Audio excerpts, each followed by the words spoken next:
નમસ્કાર વિદ્યાર્થી મિત્રો, કિશોર ગજેરા યુટ્યુબ ચેનલમાં આપ સૌનું સ્વાગત છે. આપણે અભ્યાસ કરી રહ્યા છીએ conversion or cell of business એનો એક્ઝામ્પલ નંબર 6. આની અંદર તમને કરંટ અકાઉન્ટ પણ આપ્યા છે. તો આપણે એક કરંટ અકાઉન્ટ બનાવ્યા છે, સાથે કેપિટલ અકાઉન્ટ પણ બનાવ્યા છે. કેપિટલમાં માત્ર કેપિટલ લખી દેવાની અને બધી જ બીજી વિગતો કરંટ અકાઉન્ટમાં લખવી. એટલે અહીંયા તમારે ફિક્સ કેપિટલ છે એવું સમજવાનું. તમે 12મા ધોરણની અંદર ફિક્સ કેપિટલ અને ફ્લક્ચ્યુએટિંગ કેપિટલ, સ્થિર મૂડી અને અસ્થિર મૂડી એ બે વસ્તુ શીખ્યા છો. તો એ જ વસ્તુ અત્યાર સુધી જે આપણે બનાવ્યા છે એ ફ્લક્ચ્યુએટિંગ કેપિટલ એટલે કેપિટલની શરૂની બાકી અને આખરની બાકી અલગ અલગ હોય. તો અહીંયા બંને સરખી થતી હશે.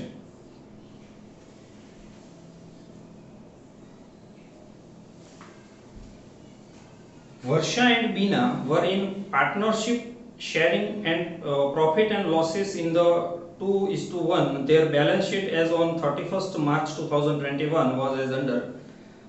Profit sharing ratio છે 2:1. Asset side, fixed assets, current assets માં stock, debtors, bank balance. તો પહેલી જે ત્રણ છે ફિક્સ એસેટ્સ, સ્ટોક અને ડેબ્ટર્સ, એ ત્રણેય લખી દેવાની રિયલાઇઝેશન અકાઉન્ટની ડેબિટ સાઈડ. બેંક બેલેન્સ નવી કંપની લેતી હોય તો રિયલાઇઝેશનમાં, ન લેતી હોય તો બેંક અકાઉન્ટમાં. બીનાસ કરંટ અકાઉન્ટ, બીનાનું કરંટ અકાઉન્ટ એસેટ સાઈડ છે એટલે ડેબિટ સાઈડ આવશે to balance BD, opening balance. Liability side capital Varsha Bina, capital અકાઉન્ટની credit side, opening balance. Current account Varsha liability side છે એટલે જમા બાકી કહેવાશે, ક્રેડિટ સાઈડ ઓપનિંગ બેલેન્સ. યાદ રાખજો, બીનાનું ડેબિટ સાઈડ ઓપનિંગ બેલેન્સ આવશે, વર્ષાની ક્રેડિટ સાઈડ ઓપનિંગ બેલેન્સ આવશે. બીનાસ લોન, બીના એ પાર્ટનર છે, પાર્ટનરની લોન હોય ત્યારે ફરજિયાત એનું અકાઉન્ટ બનાવવાનું. અહીંયા આપણે બીનાની લોનનું અકાઉન્ટ બનાવ્યું છે. એન્ડ ક્રેડિટર્સ, આ એક લાયબિલિટી છે, રિયલાઇઝેશન અકાઉન્ટની credit side. The fixed assets include two motor cars having book value of ₹8,000 and ₹6,000 respectively. Fixed assets ની અંદર બે મોટર કાર છે, એકની કિંમત 8,000 છે, બીજાની 6,000 છે. The partners business sold their business to Prakash Textile Limited. ભાગીદારો પોતાનો ધંધો પ્રકાશ ટેક્સટાઇલ ને વેચી દે છે એટલે આપણે પ્રકાશનું અકાઉન્ટ બનાવ્યું છે, નવી કંપની છે. Prakash Textile Limited acquired the stock and fixed assets other than the motor cars. બે વસ્તુ લેશે, સ્ટોક લેશે અને ફિક્સ એસેટ્સ લેશે. એ મોટર કાર સિવાયની, જે પેલી બે મોટર કાર 6,000 8,000 વાળી છે એ સિવાયની મોટર ફિક્સ એસેટ્સ અને stock. Purchase consideration is to be satisfied by paying 56,000 in cash, 56,000 રોકડા, 900 equity shares of ₹100 each, 900 equity shares 100 નો એક, and 5% 400 preference share of ₹100 each, 5% 400 preference share ₹100 નો એક. The debtors, અહીંયા તમને purchase પ્રાઇસની બધી જ વિગત આપી દીજો. 50,000 કેશ, 90,000 ગણો તો ઇક્વિટી શેર કેપિટલ થાય, પણ કે તમને ₹100 બીજી કિંમત નીચે આપી છે, મતલબ એવું સમજો કે ઇક્વિટી શેર કેપિટલ પણ આપી દીધી છે, પ્રેફરન્સ શેર કેપિટલ પણ આપી દીધી છે. તો અહીંયા તમારે કન્સિડરેશન મેથડ થી પરચેસ પ્રાઇસ ગણવાની રહેશે. આગળ જોઈએ. The debtors released 61,000. જો ડેબ્ટર્સ નવી કંપની નથી લેતી, એની પાસેથી ₹61,000 મળ્યા, ઉપજ્યા. રિલીઝ મીન્સ ઉપજ. તો એન્ટ્રી થાય bank account debit to realisation account. And the creditors were settled 51,000. Creditors ને 51,000 આપી અને ચૂકવી દેવામાં આવ્યા. તો આની એન્ટ્રી થાય realisation account debit to bank account. Prepare agreed on following matters. નીચેની બાબતો અંગે સહમત થયા. Number 1, Varsha to take over one car at a valuation of ₹12,000. વર્ષા એક મોટર કાર 12,000 ની કિંમતે લેવા સહમત થઈ. And Bina the other at 8,000. બાકીની બીજી બીના લઈ જશે. બંને પાર્ટનર્સ એક એક મોટર કાર 12,000 ને 8,000 ની કિંમતે લઈ જશે. પાર્ટનર્સ કોઈ પણ વસ્તુ લઈ જાય તો partners capital account debit to realisation account. Second, Bina to be allotted preference share to the value of her loan. બીનાને એની લોન જેટલા પ્રેફરન્સ શેર આપી દેવાના. એટલે Bina's loan account debit to preference share capital account. And the remainder to be allotted to Varsha, બાકીના વર્ષાને આપી દેવાના. જેટલા પ્રેફરન્સ શેર હોય એમાંથી બીનાને એની લોન જેટલા, બીનાની લોન 30,000 ની તમને આપી છે એટલે 30,000 બીનાને આપવાના અને બાકીના પ્રેફરન્સ શેર વર્ષાને આપી દેવાના. તો Varsha's current account debit to preference share capital account. Third, the equity share to be allotted in proportion of fixed capital. Equity share જે વધે એ એને ફિક્સ કેપિટલના પ્રમાણમાં આપી દેવાની. ફિક્સ કેપિટલનું પ્રમાણ અહીંયા તમને આપ્યું છે 5:4, 50,000 40,000 છે એ ફિક્સ કેપિટલ છે. જો આ ન કીધું હોય તો કેપિટલની ક્લોઝિંગ બેલેન્સ શોધવાની ને એના પ્રમાણમાં આપવાની. એ આપણે ઉપરના સમમાં જોયું હતું. 4, the balance to be settled in cash, અને બાકીની કેશ, અહીંયા જે ડિફરન્સ આવે એ કેશમાં લઈ જવાનું. both the preference and equity share to be valued at ₹80 per share. જો તમને ઉપર કીધો ને 100 નો એક ઇક્વિટી શેર, 100 નો એક પ્રેફરન્સ શેર, બંનેની કિંમત 80 લેવાની એવું નક્કી થયું. એટલે 80 રૂપિયા લેખે 80 રૂપીસ આપશે. Prepare necessary account in the books of the firm. પેઢીના ચોપડે જરૂરી અકાઉન્ટ બનાવો.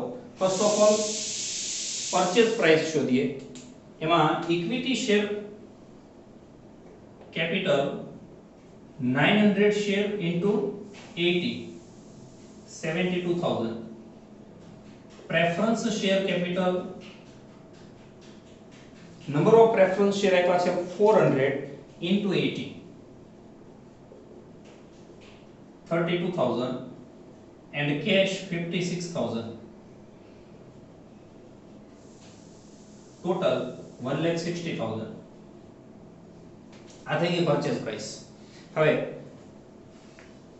એસેટ સાઇડ થી જોઈએ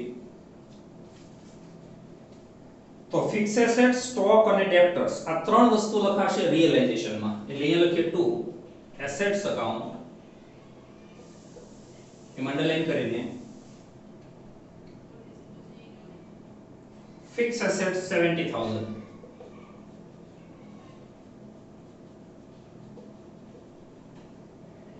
stock 35,000, debtors 65,000. આનું ટોટલ થાય 1,70,000. પછી બેંક બેલેન્સ નવી કંપની લેતી નથી. તમને કીધું છે એક ફિક્સ એસેટ્સ ને બીજો સ્ટોક, બે જ વસ્તુ લે છે એટલે બેંક બેલેન્સ નથી લેતી તો એ બેંક એકાઉન્ટમાં લખી દઈએ to balance BD 15,015.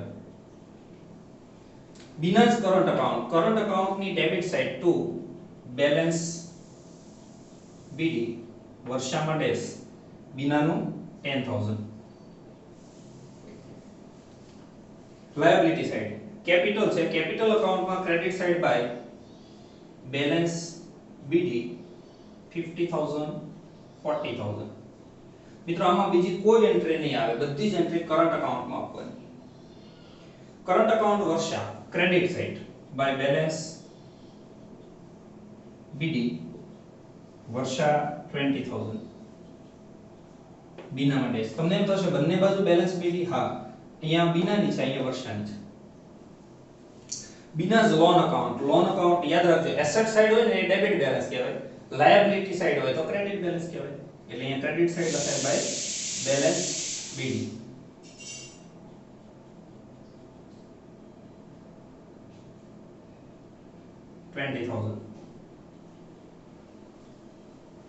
Bina's loan 30,000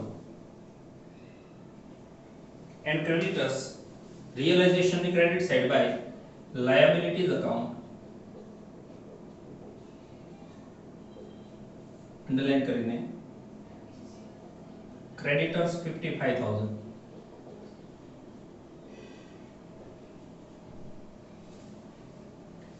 મિત્રો આટલું થાય, બેલેન્સ શીટ પૂરું થાય એટલે પરચેસ પ્રાઇસ ની બે એન્ટ્રી. પરચેસ પ્રાઇસ છે 1,60,000, એન્ટ્રી થાય Prakash textile limited account debit to realisation, એટલે પ્રકાશની debit side to realisation account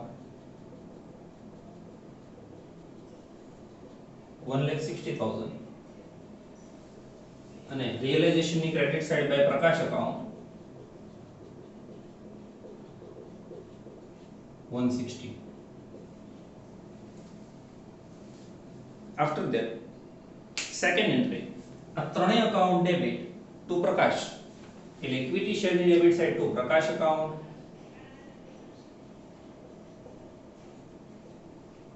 72,000 to Prakash account,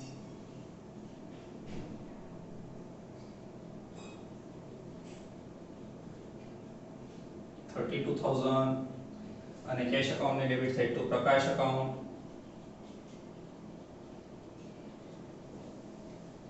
56,000 અને ત્રણેયની સેકન્ડ એન્ટ્રી પ્રકાશની credit side by equity share capital account,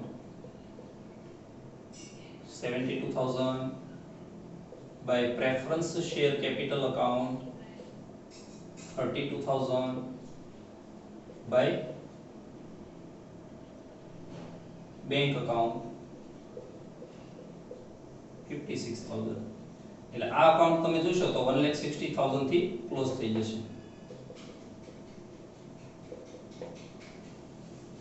purchase price ની બે એન્ટ્રી થાય પછીનો નિયમ, જે એસેટ નવી કંપની ન લેતી હોય એનો નિકાલ કરવાનો. આ ફિક્સ એસેટ્સ માં બે મોટર કાર છે એ નવી કંપની નથી લેતી, એ બંને મોટર કાર આ બંને પાર્ટનર લઈ જાય તો એન્ટ્રી થાય partners capital account debit to realisation account. અહીંયા તમને એવું કીધું છે એક નંબરની અંદર કે વર્ષા એ મોટર કાર 12,000 અને બીના બીજી 8,000, અહીંયા લખાશે 12,000, અહીંયા 8 થયું છે. આની સામે તો રિયલાઇઝેશન અકાઉન્ટ, રિયલાઇઝેશન ની ક્રેડિટ સાઈડ બાય વર્ષાસ અકાઉન્ટ અથવા વર્ષાસ કરંટ અકાઉન્ટ 12,000, બીનાસ કરંટ અકાઉન્ટ 8,000. એક આ ડેપ્ટર્સ નવી કંપની નથી લેતી એના માટે તમને એવું કીધું છે કે ડેપ્ટર્સ પાસેથી 61,000 રૂપિયા મળશે, એ એક નંબરની ઉપર છે એટલે 61,000 ની એન્ટ્રી આવશે બેંક ટુ રિયલાઇઝેશન. અહીંયા લખાશે to bank account, sorry to realisation account 61,000.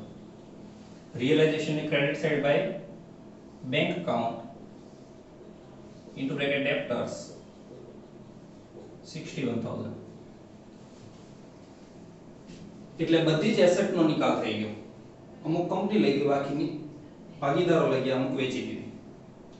જે લાયબિલિટી નવી કંપની ન લેતી હોય એને ચૂકવી દેવાની. અહીંયા એક લાયબિલિટી છે ક્રેડિટર્સ, આ નવી કંપની નથી લેતી તો એ ચૂકવવામાં આવે છે 51,000 થી. તમને ઉપર એક નંબરની ઉપર કીધું છે કે creditors were settled for 51,000, એને 51,000 ચૂકવો એટલે realization to bank, તો એ લખાય to bank account into bracket creditors 51,000 અને બેંક ની credit side by realization account 51,000. બીજી એક લાયબિલિટી છે બીનાસ લોન. તમને એવું કીધું છે કે બીનાને એની લોન જેટલા પ્રેફરન્સ શેર આપી દેવાના છે, તો બીનાની લોન છે 30,000, એટલા પ્રેફરન્સ શેર આપો તો Bina's loan account debit to preference share capital account, એટલે અહીંયા લખાશે to preference share capital account 30,000. Preference શેરની credit side by Bina's loan account 30,000. એટલે બીનાની લોન ચૂકવાઈ ગઈ 30,000 થી અકાઉન્ટ થી જે ક્લોઝ. અને પ્રેફરન્સ શેર માટે તમને એવું કીધું હતું કે બાકીના વર્ષાને આપી દેવાના. બે નંબર જુઓ, Bina to be allotted preference share to the value of her loan, બીનાને એની લોન જેટલા પ્રેફરન્સ શેર એલોટ કરવાના છે, and the remaining to be allotted to Varsha, બાકીના હવે જો આનો અકાઉન્ટ ક્લોઝ કરો 32,000 થી તો બાકી વધે 2,000, આટલા વર્ષાને આપી દેવાના. એ લખાય ભાઈ વર્ષાસ કરંટ અકાઉન્ટ, એટલે કરંટ અકાઉન્ટમાં ડેબિટ થાય to preference share capital account 2,000 Varsha Bina ડેસ. આવી રીતે પ્રેફરન્સ શેર ફાળવી દેવાના. ત્યાર પછીનો નિયમ, લાયબિલિટી બધી જ ચૂકવાઈ ગઈ. હવે જો કોઈ ડિસોલ્યુશન એક્સપેન્સીસ હોય તો ચૂકવવાના. એવા કોઈ ડિસોલ્યુશન એક્સપેન્સીસ આપ્યા હોય એવું લાગતું નથી આપ્યા હોય તો રિયલાઇઝેશન ટુ બેંક એવી રીતે ચૂકવી દેવાના.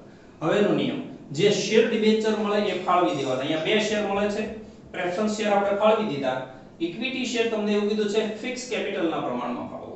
એની ફિક્સ કેપિટલ છે 5:4.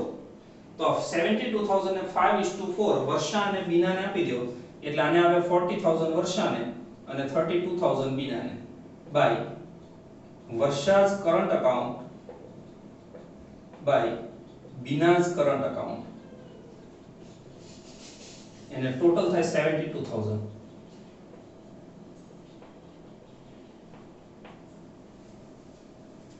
કરન્ટ અકાઉન્ટની debit side to equity share capital account 40000 and 32000.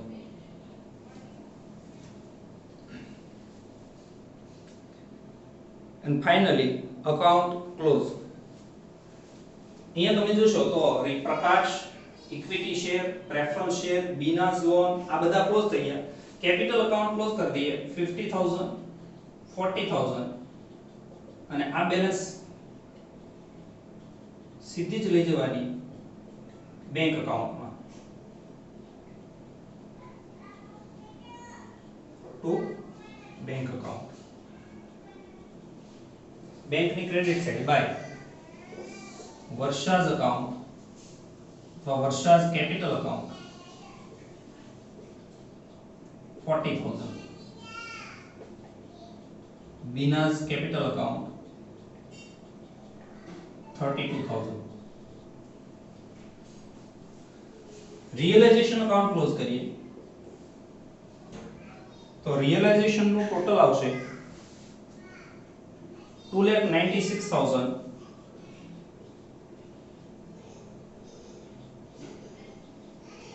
એનો ડિફરન્સ આવશે 75,000 to current account into bracket profit Varsha Bina. આનો રેશિયો તમને 2:1 આપ્યો છે એટલે 50000 25000 વર્ષા બીનાના કરન્ટ અકાઉન્ટમાં credit side by realisation account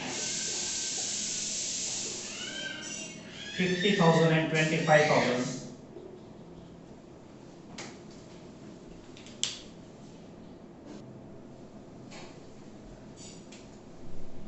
current account close કરીએ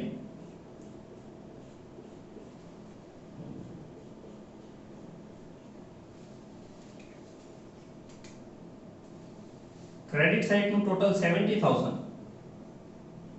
જે વધુ આવશે અને બીનાનું ડેબિટ સાઇડ નું ટોટલ વધુ આવશે 50000.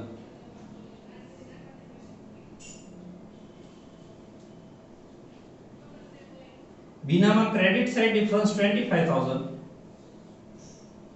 બાય બેંક અકાઉન્ટ બેંકની debit side to Bina's current account 25000 અને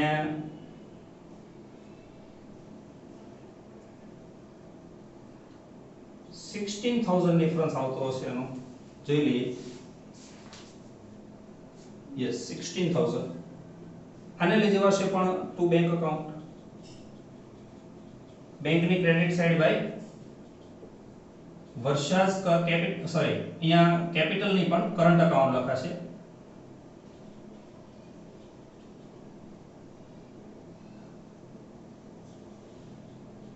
આ કેપિટલ અકાઉન્ટ બરાબર હતું અહીંયા કરન્ટ જ લખ્યું છે by Varsha's current account 16000 and finally cash bank નું ટોટલ 1,57,000.